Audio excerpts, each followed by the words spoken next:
Assalamu alaikum. This is Naeem Ishaq, your host of my channel, Carry Packet Gujarat. I'm with biggest name, Gujarat की history का एक ऐसा नाम जिसको लोग देखने जाते थे, मैच नहीं देखने जाते थे। नईम अहमद जो ठेका के नाम से मशहूर थे, उनकी बैटिंग देखने जाते थे। लोग कहते थे कि जब नईम खेलता है तो ग्राउंड के चारों तरफ अजीबो गरीब किस्म की शाटें आती हैं और इतनी पावरफुल स्ट्रोक होती थी कि लोग कहते थे कि फील्डर भी जो है वो उसको पकड़ने में बड़े हाथ तक बड़ी हिम्मत से वो बॉल पकड़ता था कि उनके हाथों को बॉल लगती है। नईम में बड़ी क्वालिटी थी। अल्लाह जानता है कि वो क्यों पीछे रहे, हम इस बात को नहीं जानते। पाकिस्तान इंटरनेशनल लेवल के प्लेयर थे, हम इनको सलूट करते हैं, हम इनको देखा है। आज इनसे बात करेंगे। अस्सलाम वालेकुम जी। वालेकुम। नईम साहब कैसे हैं? ठीक ठाक, शुक्र। लाइफ बड़ी डिफरेंट होगी, कैसी गुजरी? बस आप तो सिर्फ काम में सिर्फ काम और नमाज पढ़ते हैं, बस और कुछ नहीं करते। नहीं, एक ऐसा नाम जिसके नाम के साथ ठेका किस चीज का आपका निक नेम पड़ा और क्यों पड़ा? असल में मेरा नाम तो मेरी दादी ने रखा था, नेम ठेकेदार। लेकिन जब मैं क्रिकेट में आया तो जो ही मैंने रमज़े शुरू की तो कहते हैं कि मैं मकसद है कि जब विकेट में जाता था तो आउट नहीं होता था, इसलिए जो मैच में हर मैच में तकरीबन 100 ही होता था। तो इसी वजह से निक नेम पड़ गया, नेम ठेका पड़ गया था। यानी कि नईम ने ठेका ले लिया गुजरात में रंजे करने का, इस तरह से आपका नाम ठेका हो गया। बस यूं ही कह ले कि विकेट पे चला गया हूँ, आउट हुआ तो बस लोग यही कहते हैं कि नेम ठेका ने विकेट पे ठेका ले लिया। नईम साहब, कुछ तलख बातें आपसे करनी है, आप उनका जवाब दीजिएगा, क्योंकि आज के बच्चों को पता चलना चाहिए कि क्या हुआ। नईम अहमद ठेका जो इंटरनेशनल लेवल का प्लेयर था, उसको किस वजह से वो गुजरात की क्रिकेट तक महदूद रह गया? असल में मैंने 1986 में पहली बार अंडर-19 खेली है और मुसलसल मैं पैटर्न ट्रॉफी भी और काजू ट्रॉफी भी अंडर-19 में मुसलसल 6 साल खेलता रहा हूँ। तो मेहनत बड़ी की है, लेकिन कोशिश भी बड़ी की है कि कोई डिपार्टमेंट मिल जाए, लेकिन बड़ी मेहनत करने के बावजूद लेकिन ना कोई डिपार्टमेंट मिला और ना मकसद है कि कुछ ऐसा रिस्पॉन्स मिला कि मैं बेहतरी कर जा सकूँ। इतना अच्छा होने के बाद आप ये समझते हैं कि वहाँ पे सिफारिश ज़्यादा चलती थी, आपकी सिफारिश ना होने की वजह से आपको पीछे रह गए? ऐसा ही है कि हमारे दौर में क्रिकेटर तो बड़े बड़े अच्छे क्रिकेटर थे, लेकिन वक्त गुजर के साथ साथ जो ऐसा भी होता था कि हर जो हमारे होते थे वो इंतजामिया वाले होते थे, उनकी कोशिश होती थी कि यार ये लड़का अच्छा है, ये हमारी क्लब से अगर चला गया तो ये हमारा क्लब लूज हो जाएगा। इसलिए बस वो कह लें कि प्लेयर को लालू में लाके ना वो बस टाइम वेस्ट करते रहे। आपके कहने के मतलब है कि यारी दोस्ती में आपने मार खाई? हम यही कह रहे कि मैंने यारी दोस्ती में अपना मार खा लिया। आपने पैटर्न ट्रॉफी भी खेली, बड़ा कुछ खेला, आप में इतना टैलेंट था, क्या कभी आपको किसी ने मेरे अलावा भी कहा कि आप बच्चों को टीच करें? ये मेरे एक सीनियर है मोहम्मद अरशद कब्बू, वो जर्मनी होते हैं, जवेद मरदई होते थे, वो भी कहते थे कि आप ऐसा करें कि लाहौर चले जाएं, उधर जाके खेलें। अल्हम्दुलिल्लाह मैं अगर ट्रॉफी में मैं खेला हूँ, पैटर्न ट्रॉफी खेला हूँ, अंडर-19 खेला हूँ, रंजे भी किए हैं, लेकिन कह लें कि भाई जैद फजल था मेरे साथ, शकील अहमद था, हम इकट्ठे खेलते रहे हैं गुजरात डिवीजन से, रंजे भी किए हैं। एक मुझे याद है, हर बार मैं जब पैटर्न ट्रॉफी में खेला था, मैंने 75 किया था लाहौर के साथ, और जो ही उनका एक फास्ट बॉलर था अनफिट हो गया था। दूसरी इनिंग में ऐसा हुआ कि उन्होंने मैं 1 डाउन गया था, तो दूसरी इनिंग में उन्होंने मुझे 8वें नंबर पे कर दिया, मेरी बारी नहीं है। इसलिए मैं थोड़ा डिस्टार्ट भी हुआ हूँ। मैंने की है, खुदा को है, मेरे दोस्त भी हैं, बाबर साहब हैं और आबा साहब भी हैं और मिर्जा ताहिर एडवोकेट साहब भी हैं। एक और नाम भी है मेरे साथ ही थे, आल सलीम, इस वक्त वो MD हैं वाटा में। वो मुझे स्पेशली वो नेट कराया करते थे, अकेले ले जाया करते थे ग्राउंड में और कच्ची विकेट पे ना वो मुझे नेट कराया करते थे कि आपने ट्रैफिक के ले जानी है, उधर आप परफॉर्म अच्छा करेंगे, इसलिए। अच्छा, मुझे एक बात और बताएं। नईम अहमद ठेका के पीछे सपोर्ट थी नईम असगर जोड़ा साहब की, चौधरी मुनव्वर आथड़ाई साहब की, चौधरी मुबशर साहब की, इनकी सपोर्ट थी?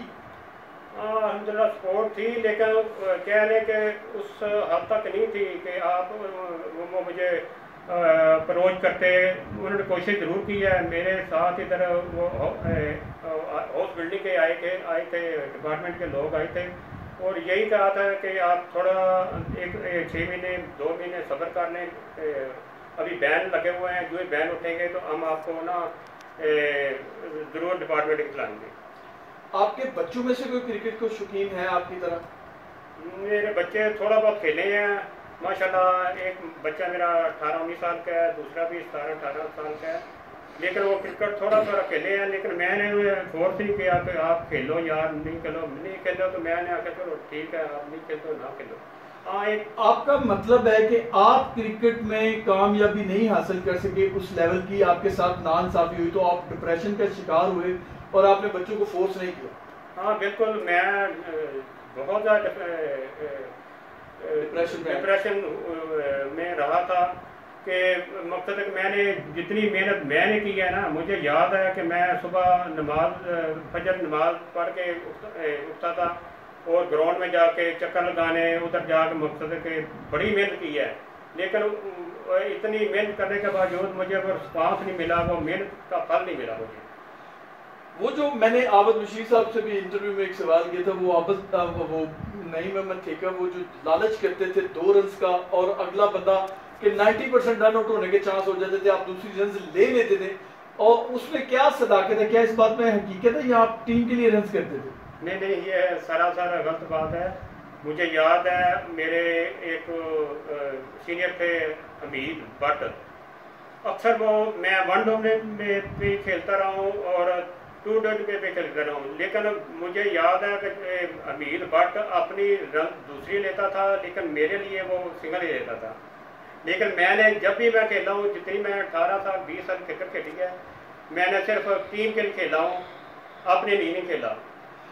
नहीं साहब, आप के साथ आपके कुलीग यासर, आबद, बाबर, ताहिर, खालिद सलीम, आपके वो एक कैप्टन हुआ करते थे खमो साहब, वो भी एक्सपायर हो चुके हैं, अल्लाह ताला उन्हें भी जो जगह अता फरमाए, इन सब लोगों के साथ आप खेले हैं, आप किससे इंस्पायर थे? असल में जब पहले बाबर था कासम में, जब बाबर हमारे रेलवे में आया ना, तो ज़ाहिर है इसने ओपन शुरू की, तो ओपन में जाते थे तो मुझे याद है चंद एक मैच ऐसे होते थे कि ये जाते थे तो आउट नहीं होते थे, मेरी बारी नहीं आती थी 1 डे में। तो ये मुझे ना मकसद है कि बाबर था या बाद में आबद बशीर आए, लेकिन ये अक्सर होता था कि ये ना पहले नंबर पे आउट लेते होते, मुझे मेरी बारी नहीं आती थी। मुझे भी याद है कि जब मैं जब 1 डे जाता था तो मेरे ख्याल है मैं तकरीबन हर मैच में मेरा 100 ही होता था। पीछे वाले जो आप तीनों मिलके, आप तीनों दोस्त भी बड़े अच्छे हैं, मेट भी अच्छे थे अपने क्लब में, आप तीनों को दूसरे बंदे जो है वो कुछ उल्टा सीधा भी बोलते थे, यार तुम लोग आउट ही नहीं होते, हमारी बारी नहीं आती, कुछ ऐसा सीन होते थे? हाँ बिल्कुल होता था, यही होता था कि जब ये बाबर जाता था तो ये आउट नहीं होता था, जब ये आउट होता जाता तो मैं जाता था, तो फिर मैं भी आउट नहीं होता था। लेकिन जो हमारे नीचे खेलते थे वो ही कहते थे यार हमारी भी बारी आने दिया करो, आप यार आउट होते ही नहीं हो। अच्छा, अगर आपको पेड कोच रखा जाए तो क्या आप काम करेंगे? असल में देखेंगे, शौक तो बड़ा है, दिल भी बड़ा करता है, लेकिन कुछ 8-10 साल से ऐसा हो गया कि मुख्तलिफ के टाइम की मुझे वेटरन भी उन्होंने इम्तियाज़ क्रिकेट क्लब लोगों ने भी बोला था कि यार आप वेटरन खेलो, राना ने भी बोला था वेटरन खेलो। यार मैंने बोला कि यार मेरे पास इतना टाइम नहीं होता, मैं अकेला हूँ, मैं उधर ना मेरे पास 2-3 लेबर वाले मेरे कारीगर हैं, मैं उनको काम देना होता है। लेकिन अगर मेरे पास टाइम हो, मेरा भी दिल करता है मैं वेटरन खेलूँ, लेकिन टाइम की वजह से मैं नहीं खेल सकता। अच्छा, आप नए बच्चों के लिए कोई मैसेज देना चाहिए? नए बच्चों के लिए यही मैसेज है कि यार आप क्रिकेट खेलो, मेहनत करो, अपने अंदर स्पोर्ट्स में स्पिरिट पैदा करो। आप मकसद है कि जितनी मेहनत करोगे, स्पोर्ट्स में स्पिरिट आपके अंदर होगा तो आप कामयाब हैं। अगर स्पोर्ट्स में स्पिरिट आपके अंदर नहीं है तो आप कामयाब नहीं हो सकते। मेहनत पे खेलोगे तो कामयाब होगे, अगर प्री प्लानिंग क्रिकेट खेलोगे तो फिर कभी कामयाब नहीं होगे। नहीं कहते हैं कि मेहनत चाहिए। मैंने बहुत मेहनत की, मुझे बहुत कुछ सिला मिलना चाहिए था जो नहीं मिला। रन्स करने के बावजूद भी शेख मंसूर साहब का टाइम था, आई रिमेंबर दैट, जब ये खेलते थे उस वक्त इनको पीछे कर दिया जाता था। अगर 1 डाउन गए हैं तो 75 किया तो अगली इनिंग्स में इनको 8वें नंबर पर भेजा गया।